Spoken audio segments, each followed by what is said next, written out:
Good morning students. आज हम लोग पढ़ेंगे हमारा chapter reproduction in animal. Reproduction के बारे में आप लोगों को पहले से बहुत कुछ आइडिया है। पिछले क्लास में आपने रिप्रोडक्शन के बारे में पढ़ा है। पिछली क्लास में जब आपने पढ़ा था तो वहाँ पे हम लोग पढ़े थे प्लांट में कैसे रिप्रोडक्शन होता है, रिप्रोडक्शन इन प्लांट। उसमें भी आपने रिप्रोडक्शन के अलग अलग मेथड्स देखे थे, जिसमें सेक्सुअल था, एसेक्सुअल था, ठीक है। लेकिन फिर से रिप्रोडक्शन को हम शुरू कर रहे हैं, रिप्रोडक्शन इन एनिमल में। सबसे पहले तो होता है कि भाई रिप्रोडक्शन क्यों होता है, why reproduction is so essential for us. Reproduction हमारे लिए इतना जरूरी क्यों? तो इसका आंसर ये है कि रिप्रोडक्शन किसी भी ऑर्गेनिज्म के, इस अर्थ पे उस ऑर्गेनिज्म के सर्वाइवल को, उसको कंटिन्यूअस करने के लिए जरूरी है, ठीक है। लेट्स सपोज अगर हम अपनी फैमिली को एक स्पीसीज मान ले, आप खुद को एक स्पीसीज मान ले, ठीक है, और हमारी फैमिली अगर को भी अगर एक स्पीसीज मानते हैं, तो हमारी फैमिली में क्या होंगे? सबसे पहले हमारे दादाजी होंगे, दादाजी के बाद हमारे पिताजी हैं, फिर हम लोग हैं, फादर सन, फिर आपके बच्चे होंगे, और ये प्रोसेस कंटिन्यू करेगा।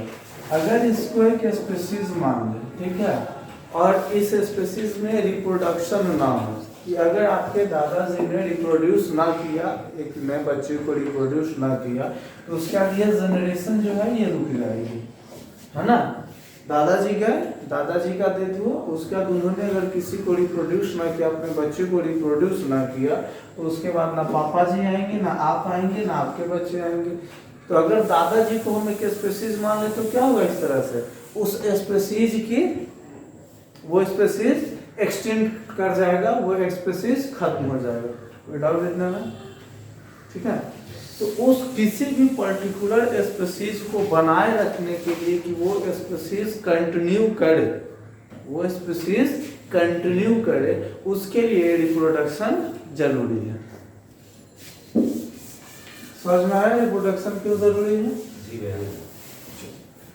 उसके बाद है रिप्रोडक्शन क्या है। ये तो था कि रिप्रोडक्शन तो वाई, अब वो जानते हैं कि reproduction is what is reproduction. तो रिप्रोडक्शन क्या है? तो रिप्रोडक्शन वो ऐसा प्रोसेस है जिसमें कि कोई भी एक ऑर्गेनिज्म अपने जैसे दूसरे ऑर्गेनिज्म को जन्म देता है, ठीक है। रिप्रोडक्शन वो प्रोसेस है, कोई भी प्रोसेस जिससे एक ऑर्गेनिज्म है वो अपने जैसे दूसरे ऑर्गेनिज्म को जन्म देता है। थोड़े मोड़े चेंजेस आएंगे, लेकिन ऑर्गेनिज्म तो वही होगा ना। ऐसा तो नहीं कि इंसान है तो वो कुत्ते के बच्चा को जन्म दे देगा, क्या देगा? इंसान ही होगा, वो अलग बात है। उसमें कुछ डिफॉल्ट्स आ सकते हैं, उसमें कुछ फिजिकल चेंजेस आ सकते हैं, ठीक है। तो ये सब के बारे में चेंजेस जो आते हैं कैसे आते हैं, ये जब आप क्लास 10th में जाइएगा तो आप हेरिडिटी एंड इवोल्यूशन चैप्टर में पढ़िएगा। बस इतना भी जानना है कि चेंजेस आ सकते हैं। तो चेंजेस आ सकते हैं वो मैटर नहीं करता है, मैटर करता है कि वो अपने जैसे ऑर्गेनिज्म को रिप्रोड्यूस कर सकते हैं। तो वैसा प्रोसेस जिसमें कोई भी ऑर्गेनिज्म अपने जैसा एक नया ऑर्गेनिज्म रिप्रोड्यूस करता है, उसी प्रोसेस को हम लोग कहते हैं रिप्रोडक्शन। लिख भी लेते हैं, रिप्रोडक्शन। What is reproduction? जल्दी जल्दी लिखिएगा आपको।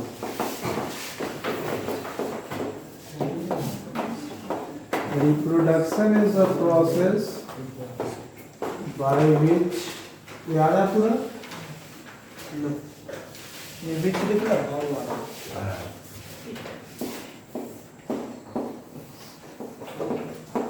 by which an organism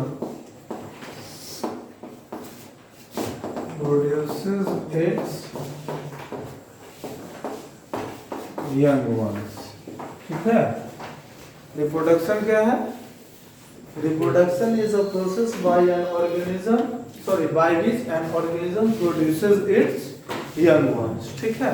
ऐसा प्रोसेस है जिसमें कि कोई भी ऑर्गेनिज्म अपने जैसे नए ऑर्गेनिजम्स को रिप्रोड्यूस करता है। अब रिप्रोडक्शन दो तरीके के होते हैं, ठीक है। रिप्रोडक्शन कितने तरीके के होते हैं? दो तरीके के होते हैं, इसके दो टाइप। पहले होंगे सेक्सुअल और दूसरा होगा आपका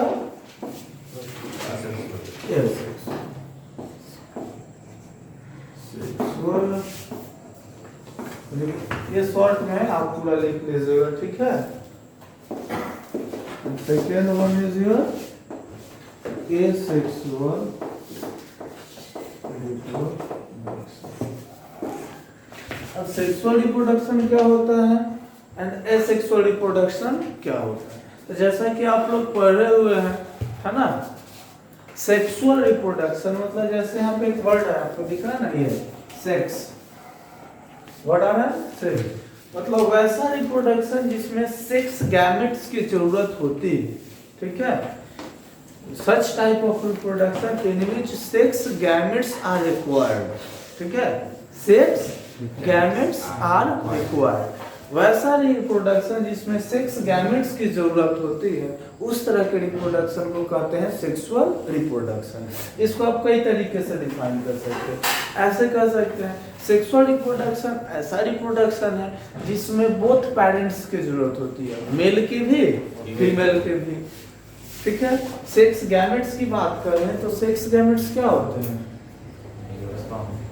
सेक्स गैमेट्स वो गैमेट्स होते हैं जो किसी भी नए ऑर्गेनिज्म के रिप्रोडक्शन में उसको रिप्रोड्यूस करने में जो गैमेट्स रिस्पॉन्सिबल होते हैं, ठीक है। आप लोग पढ़े हैं ना, हमारे सेल में कितने पेयर क्रोमोसोम्स होते हैं?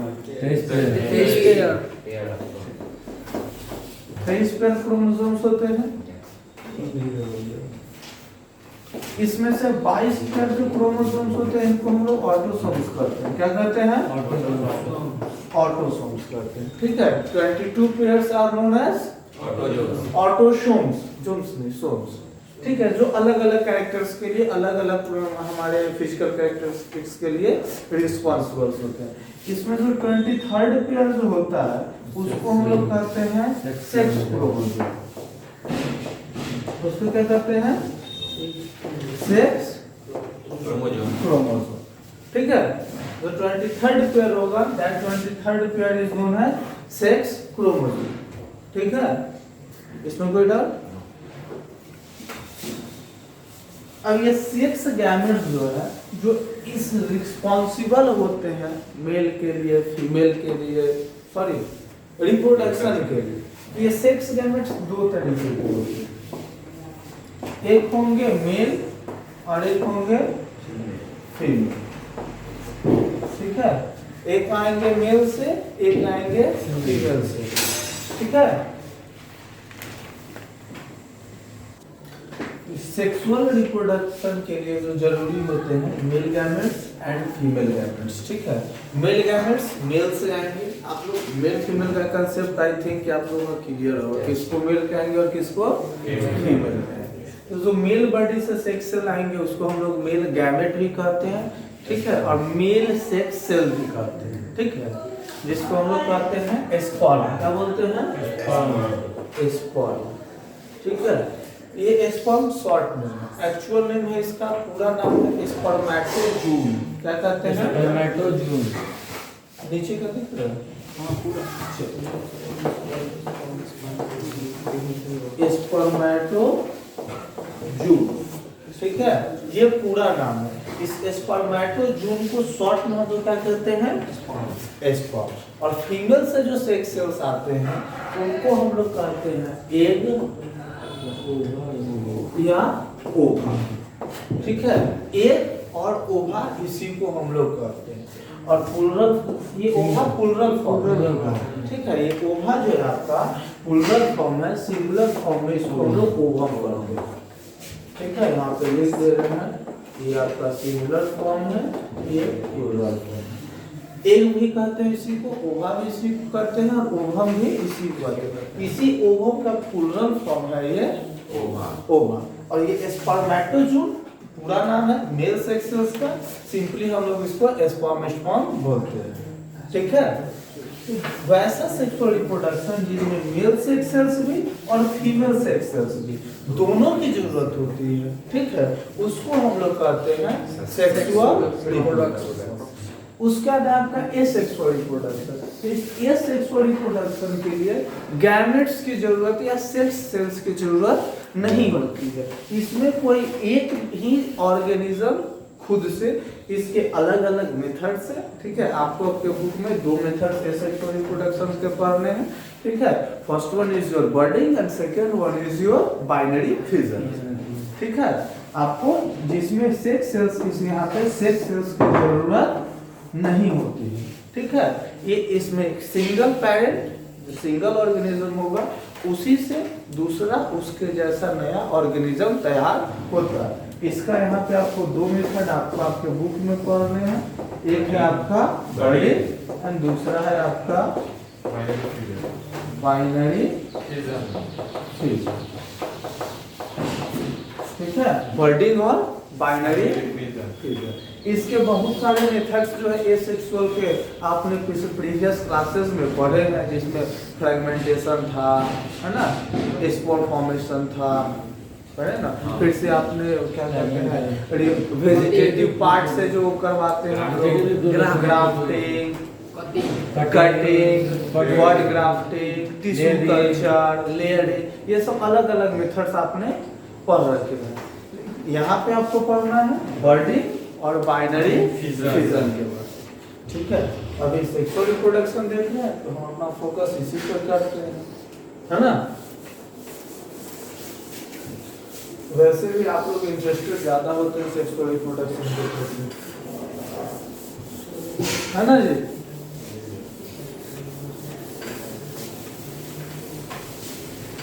चलिए आप लोग के लिए छोटा सा होमवर्क रहा, ये जो हम लोग सेक्शंस पढ़ते हैं, जैसे स्पर्मेटोजून पूरा नाम है, हम लोग क्या बोलते हैं शॉर्ट में स्पर्म, तो इसका पूरा नाम कुछ और है, ये शॉर्ट है सेक्स। कहीं भी जो आप देखते हैं लिखा हुआ से, तो ये आप लोग का होमवर्क रहा कि फाइंड आउट करना है इसका पूरा नाम क्या है। नहीं होगा तो नेक्स्ट क्लास में आपको बताया जाएगा, लेकिन आप लोग कोशिश कीजिएगा, ठीक है।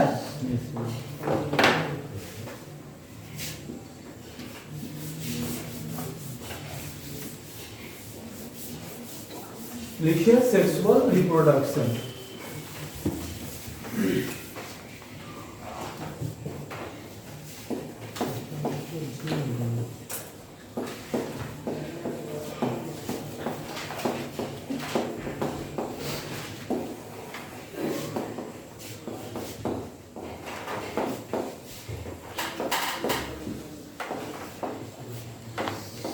The type of reproduction in which sex cells are required is called sexual reproduction, ठीक है। दूसरा क्या लिखेंगे इसको, और क्या लिख सकते हैं, और करके the type of reproduction in which both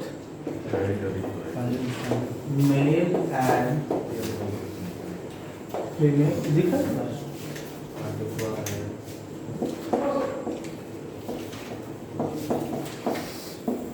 parents are required as called sexual reproduction। वैसे राइटिंग हैंड राइटिंग जो लिखते हैं वो समझ में आ रही है?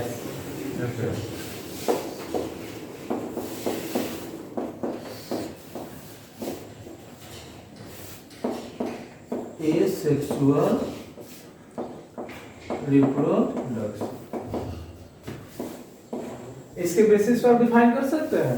The type of reproduction in which no sex cells are required is called asexual reproduction. इसमें the type of reproduction in which a single parent is required is called sexual reproduction. ठीक है?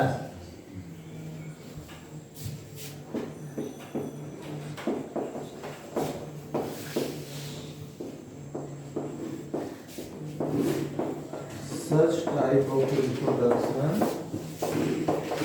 in which no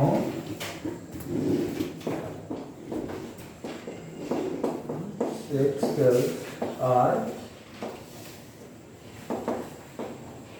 required.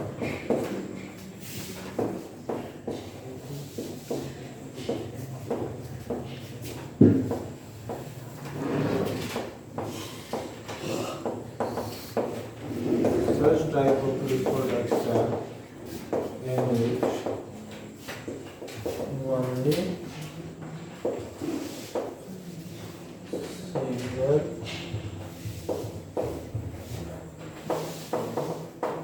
organism branching of parental equilibrium is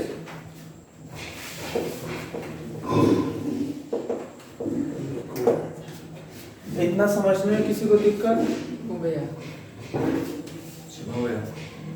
मिटा सकते हैं? थोड़ा सा तेज लिखते हैं।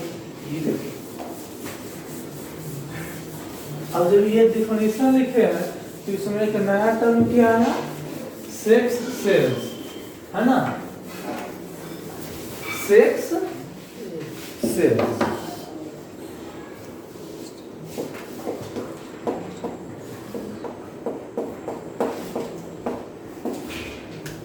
Sex cells. सेक्स सेल्स क्या होता है? सेक्स सेल्स क्या होता है? नहीं वो तो है कि सेक्स सेल्स दो होते हैं, एक मेल एक फीमेल, वो तो अलग चीज है। जब आपसे कहें कि what is sex cells, define से मैं सपोर्ट करता हूं रिप्रोडक्शन में सपोर्ट करने वाले सेल को सच सेल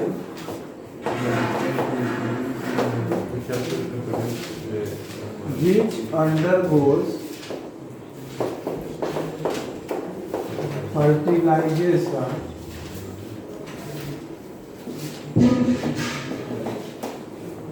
during the reproduction, है ना?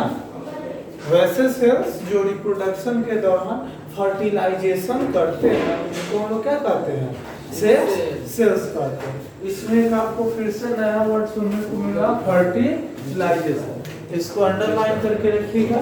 सेक्स सेल्स के बाद फिर उसके ऊपर डिस्कस करें, ठीक है?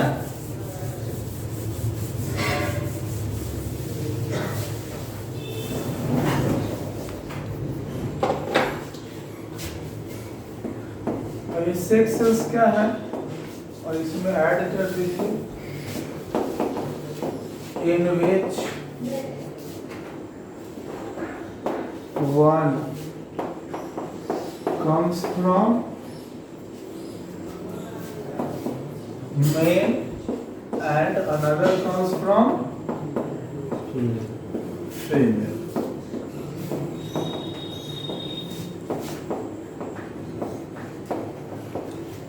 ठीक है? Sex cells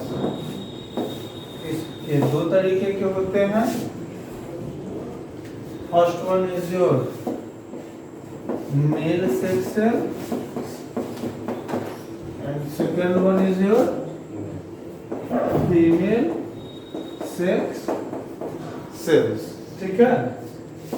mail sex sales जो होता है इसको हम लोग क्या करते हैं? स्पर्मेटोजूल और पॉपुलरली या प्यार से स्पर्म। ठीक है? फीमेल सेक्स सेल्स जो होता है इनको कहते हैं एग या सिंगुलर फॉर्म में ओवम और प्लूरल इनका हो जाएगा ओवा। ठीक है? स्पर्मेटोजून ZOO हो गया यार? इतने में कुछ ऐसा तो समझ में नहीं आया हो? क्लियर सबका? चलो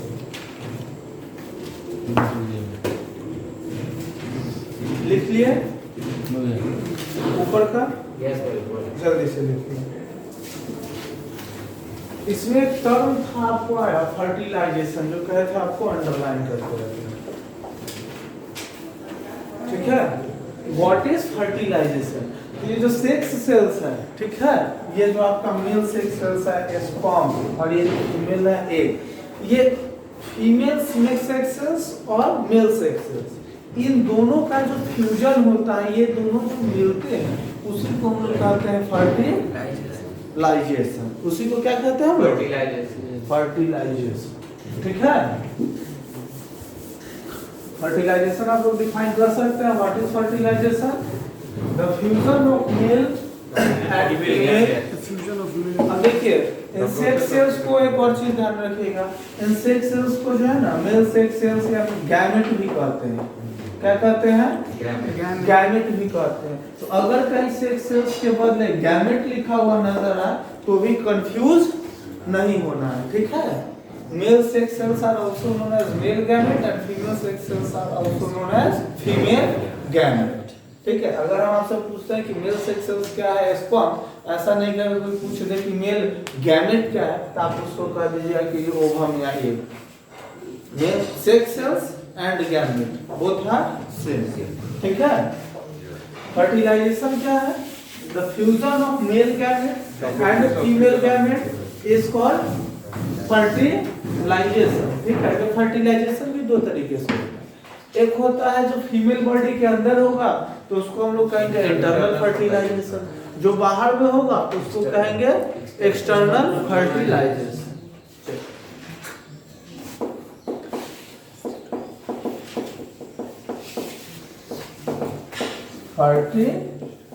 Fertilization. What is fertilization?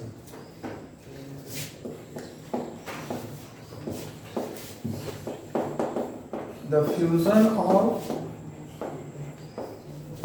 male gamete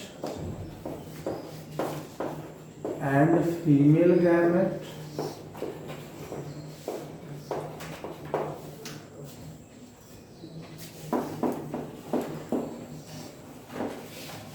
is called fertilization, ठीक है। The fusion of male gamete and the fusion of male gamete and female gamete is called fertilization। अगर आप चाहें, ठीक है, तो यहाँ पे एक टर्म भी ऐड कर सकते हैं, fusion of male gamete and female gamete to form zygote, to form zygote। इसको आप ऐड कर भी सकते हैं, नहीं भी कर सकते हैं, ठीक है, लेकिन पता होना चाहिए, ठीक। जब मेल गैमेट और फीमेल गैमेट का फ्यूजन होता है, ठीक है, तो ये दोनों जो सेक्स सेल्स या गैमेट्स मिलते हैं तो उसके बाद जो फॉर्मेशन होता है उसको हम क्या कहते हैं? जाइगोट, ठीक है। जब फर्टिलाइजेशन मतलब क्या? मिलना, और फर्टिलाइजेशन हुआ मतलब क्या हो गया कि फर्टिलाइज्ड हो गया, है ना। ये एग फीमेल एग है, ये एग हो गया आपका। इस एग को जो आके मेल गैमेट, यहाँ से मेल गैमेट गया, ये फीमेल गैमेट है, ये मेल गैमेट जाके इस एग से मिला, इस एग को जैसे मेल गैमेट मिला मतलब फर्टिलाइजेशन हुआ। अब ये एग क्या कहलाएगा? Fertilised egg. क्या कहलाएगा? Fertilised egg. अब after fertilisation this egg becomes fertilised egg, और इसी फर्टिलाइज्ड एग को हम लोग कहते हैं जाइगोट, ठीक है। इसी फर्टिलाइज्ड एग को हम लोग कहते हैं जाइगोट। ये भी अभी लिख दे क्या? जाइगोट लिखना होगा, लिख दीजिए।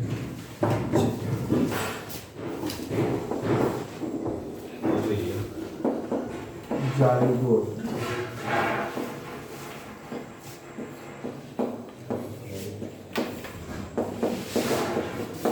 The fertilized egg is called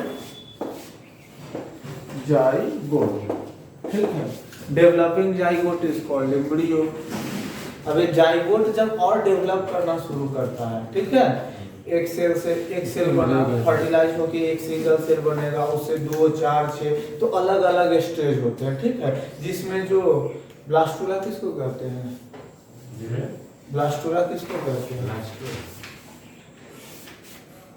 चलिए उसके बारे में बाद में बात करेंगे जब फर्टिलाइजेशन को हम लोग पूरा जाएंगे तब, ठीक है। अभी इतना ही पे जाइगोट पे छोड़िए। बहुत अगर अंदर से इच्छा आ रही है आप यहाँ एक एम्ब्रियो लिख सकते हैं, ठीक है।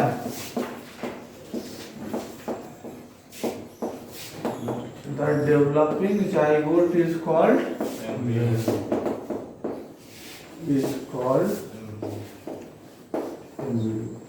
ठीक है। इसी में एक फिर आता है आपका fetus, वो भी लिख लो फिर। fetus इसका वो पार्ट होता है एम्ब्रियो का, developing embryo is called fetus, ठीक है। मतलब कि उस स्टेज में, fetus के स्टेज में है, जो भी ऑर्गेनिज्म जो फर्टिलाइजेशन के बाद जिस भी ऑर्गेनिज्म को फॉर्म होना है, उस ऑर्गेनिज्म के बॉडी पार्ट्स आपको आइडेंटिफाई होने शुरू हो जाते हैं, ठीक है। उस ऑर्गेनिज्म के क्या होते हैं, बॉडी पार्ट्स। इनिशियल स्टेज के जो बॉडी पार्ट्स है वो आपको आइडेंटिफाई होने शुरू हो जाते हैं, ठीक है।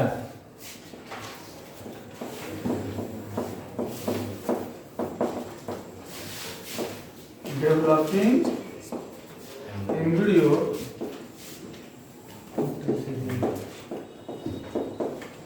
when the body parts of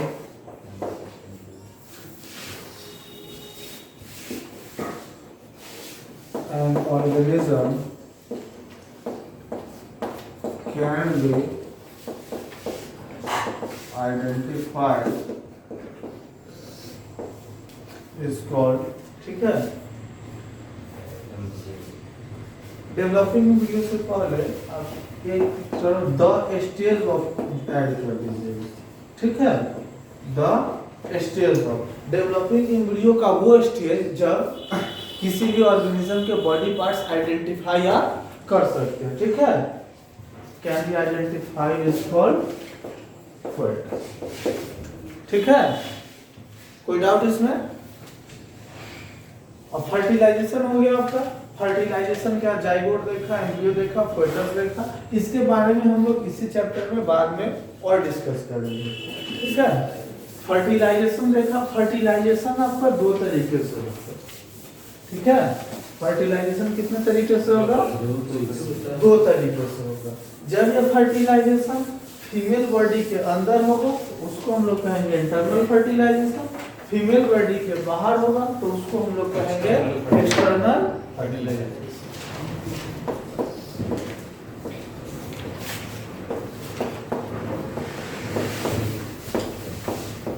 There are 2 types of fertilization, ठीक है। First one is your internal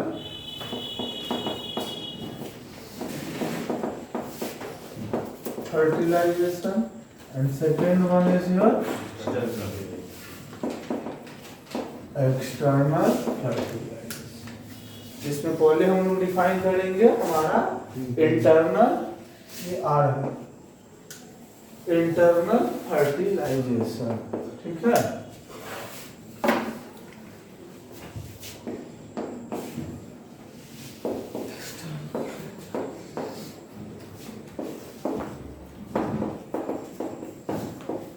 Such type of fertilization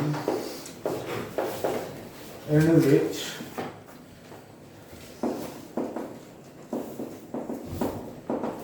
fertilization occurs inside the female body is called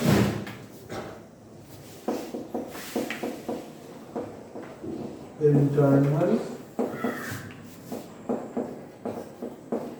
fertilisation. जैसे कि किसमें होता है, ह्यूमन बीइंग, है ना, dog, cow, hen, etc. Second आपका क्या है, external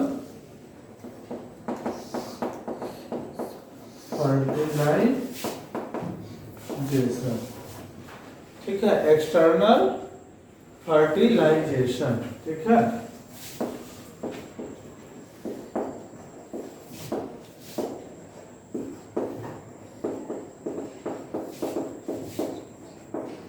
Such type of fertilization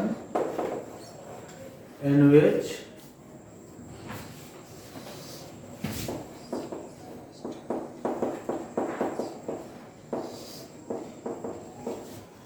fertilization occurs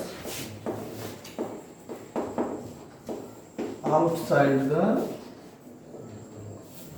female body, ठीक है, fertilization occurs outside the female body, उसको कहते हैं एक्सटर्नल फर्टिलाइजेशन। जैसे कि आपके फ्रॉग्स में होते हैं, फिशेस में होते हैं, ठीक है, etc। इसके आगे का हम लोग नेक्स्ट क्लास में पढ़ेंगे, ठीक है। तब तक के लिए धन्यवाद।